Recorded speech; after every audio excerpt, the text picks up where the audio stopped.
Warning: the following video will contain language of a frank and explicit nature. Viewer discretion is advised. Also, the views and opinions on this video are not the express opinions of YouTube, Google, Dailymotion, Facebook, or any other subsidiary companies that this video will be shown on.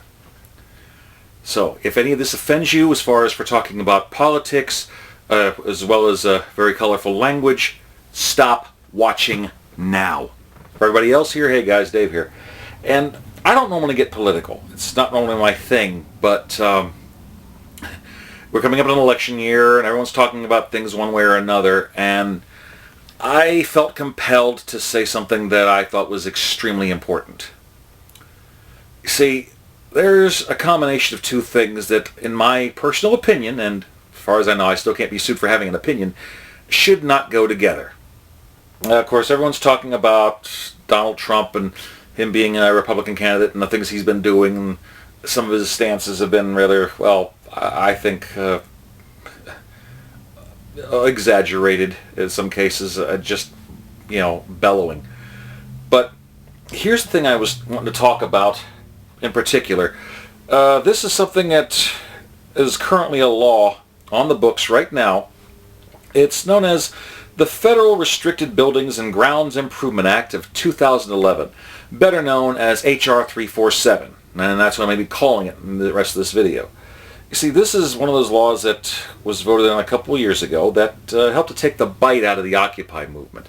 Just as things were getting going, this law was actually passed as a revision, and it's really kind of iffy. Now, here's what it says. It basically says that it makes punishable by up to 10 years jail time or fine any person who does or conspires to enter any restricted building or grounds or within certain proximity without lawful authority to do so. Now, this means the White House or its grounds, or the Vice President's official residence or its grounds. Building of grounds where the President or other person protected by the Secret Service is or will be temporarily visiting. That's important. I'll be getting to that. Also, a building or ground so restricted in conjunction with an event designated as a special event of national significance. A big example of this would be the Super Bowl. Now, the reason I'm bringing this up is, well, it was something that some people were calling an anti-Occupy law. Others are saying it really takes a big bite out of free speech. And when I heard about it, I wasn't crazy about it. Effectively, it means that, you know how they have now some places where there's rallies and protesters can have, their say, but they have to do it within certain areas which are farther away from the mics now. And there's even areas now that candidates and people in political office have now called no free speech zones, where they flat out said you don't have the right to assemble here, you need to go or you will face the consequences. Well, those consequences are what I wanted to talk about. You see, when it comes to protection by the Secret Service, it turns out anyone running for general election for a major position such as President of the United States or Vice President of the United States will be protected by the Secret Service within 120 days of the general election. Now, that's approximately 4 months worth. Now, this is what I wanted to get to. Now, Donald Trump has in the past said some inflammatory things, talking about the various politics that he wants to do to build a wall to keep illegal immigrants out from Mexico. He wants to ban all people that are of the Islam faith from coming in. And he said there's even been protesters that he's thrown out of his rallies, and he's taken their coats when it's cold outside. Does that technically mean that we've witnessed him stealing from people that don't agree with him, and that the security that enforces this and take it, he's engaged in theft and they're part of his payroll as his gang? I mean, that's one way of looking at it. Hell, there was even a couple Muslim protesters who were plainly done in the Islamic dress as well as like a Jewish star, much like the way Donald Trump has talked about trying to somehow make them wear a sign or something much like the Jews people were in Nazi Germany. He ejected them. They didn't even say anything, but he tried to turn that around on them. Now, he said a lot of inflammatory things, but here's the part that I'm afraid of.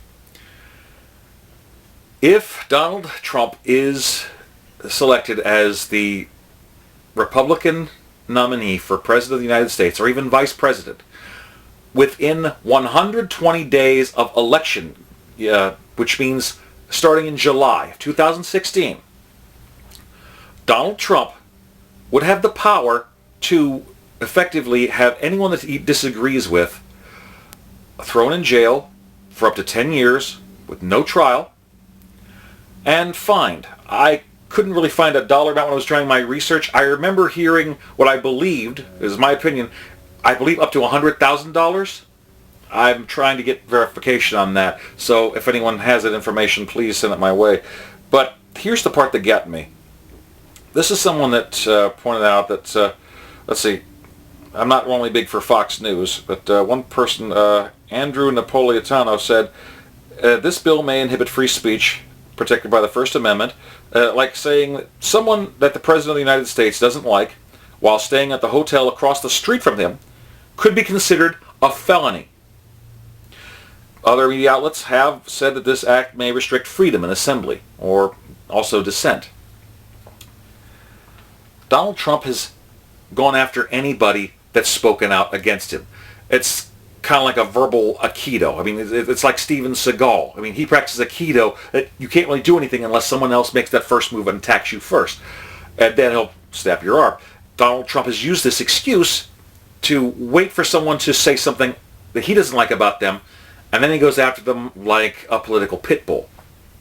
Now, I have my opinions of the man. Personally, I don't believe that, this is my opinion, I don't think that a guy who's filed for bankruptcy under his company several times should have any hand on the budget of the United States. I don't like anyone that tries to rule by fear or intimidation or through strength. Now, technically, our current president and a lot of political heads do have this power, H.R. 347, and I haven't heard about them enforcing it on anyone just yet. They say it would be at their discretion. Well, people that like Trump like straight talk and going straight the truth. Okay, at their discretion is politically correct, polite way of saying on a whim. So let's say that for a second. Donald Trump doesn't like someone just standing there looking a certain way. He's not, within 4 months of the election, starting in July of 2016, if he is a nominee for president or vice president, Donald Trump could have the power to not only eject someone from a zone where he's currently running, if he doesn't like the look of you, you could be arrested and fined. Now, a lot of people say, well, that's fine. He's not going to do that against me. I like him. I'm voting for Trump. I like the things he says. Well, people don't seem to remember, you like the things he say because he likes the things you're saying about him. Try flipping that around a little bit. Sure, you can picture people you don't like, people of the Islamic faith, or perhaps illegal immigrants, or someone trying to rally and stand up against him. Boom. Bye-bye. No trial. You're held in jail. Up to 10 years. Fined thousands of dollars. You think no big deal. What happens if you say something that he doesn't like? How do you feel about incest? See, here's what I'm getting at. In one statement, Donald was asked about how he felt about his daughter, and I believe what was said was that he would like to have a relationship with her if she wasn't married and wasn't his daughter. The fact that his daughter was the second reason, not the first, the second reason, kind of throws up a red flag. So, you don't want an incestuous thief who and is possibly mined, I should say, allegedly, or at least could be construed as such for his opinions. If you say that Donald Trump wants to fuck his daughter, you could be arrested and held for up to 10 years, starting in July of 2016, if he's a nominee. Now, you're probably saying, no, that's still not going to happen. Okay. Recently at an event, there was a problem with the microphone. And it kept on shorting out. It wasn't sounding great, and Donald got mad. He was calling him a son of a bitch. He wanted the guy fired. He wished he could get his hands on him. Picture you're the sound guy. Picture that your guy actually going to be voting for Trump. You do the mic check. Everything sounds fine. According to you, everything worked on sound check. Everything worked in rehearsal. You don't know what happened. But suddenly, starting in July, if that microphone fails again, the Donald could take you, have you arrested, fined, possibly several times your annual income, money that you don't have, and held for a decade. Just for doing your job, just for doing the best you can, just because it's something that happens beyond your control, and simply because he doesn't like you. Now, I'm not telling you who to vote for. I'm not endorsing any particular candidate in this video. What I'm saying is that I personally believe that H.R. 347 is an unjust and unconstitutional law that threatens you with a legal gun to your head against what you want to or feel you have a right to say. You do have a right to say it. There should not be anything as no free speech zones within the United States. That's not something that should happen. Yet, people forget about it. People are afraid that it's just something that's gone away. And since it's not in the news very often, no one talks about it. It's not present in your mind. But what happens when it is? A lot of the candidates could have this power. But it is my belief that Donald Trump is someone that should not only be kept away from having this power, but I believe he would potentially abuse it. I think that H.R. 347 is an unjust law, and it should not be in anyone's hands, especially someone like Donald J. Trump. That's my opinion. I don't want to normally get into the political arena. I don't like doing that, and I'm more of a live and let live kind of guy, but I'm starting to realize that it's not just how we treat the people we care about and who we love. The true measure of what we deal with, yes, they say that they like it because he talks honestly, he speaks his mind. Yeah, your racist grandparents speak their mind too. That doesn't necessarily mean they should be running the country. And what happens if, I don't know, Grandpa Jess ends up seeing that you bring someone home of a different skin color and he starts going off about them. Or, what if his favorite quote is from the movie Sling Blade is not funny haha, funny queer. This is not someone I want in political office. He's talking straight. But that doesn't necessarily mean it's something I agree with. I just think that there are certain things that we should need to look at. And in my personal opinion, yes, we do need to act with strength and resolve in certain cases. However, our will and emotion need to be tempered with reason and justice.